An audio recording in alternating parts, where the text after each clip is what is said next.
আলোচনা হবে আমরা আমাদের তৈরিকৃত ফোল্ডারকে কিভাবে প্রোটেকশন দেব এবং তৈরিকৃত ফাইলকে কিভাবে আমরা পাসওয়ার্ড দেব।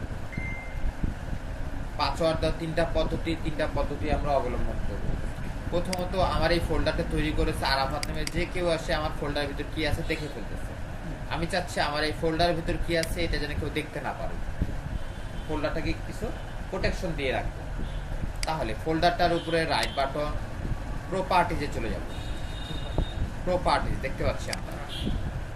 এরপর সিকিউরিটিতে চলে যাব, অ্যাডমিনিস্ট্রেটর ডেস্কটপ, এডিট, আবার অ্যাডমিনিস্ট্রেটর ডেস্কটপ, এরপর এই অ্যালাউ করে দেবো, চেক বক্স।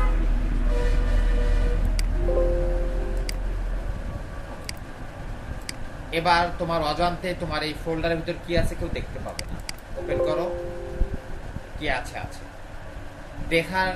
দেখতে হলে আবার আগের নিয়মে যেতে হবে।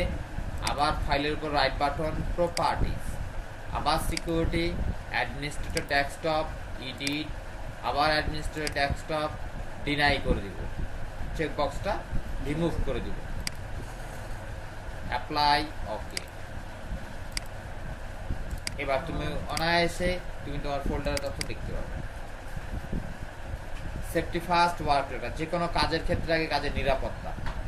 অবশ্যই কি যারা কাজ করবে তোমাদের কাজে যদি নিরাপত্তাই দিতে না পারলে তাহলে সমস্যা।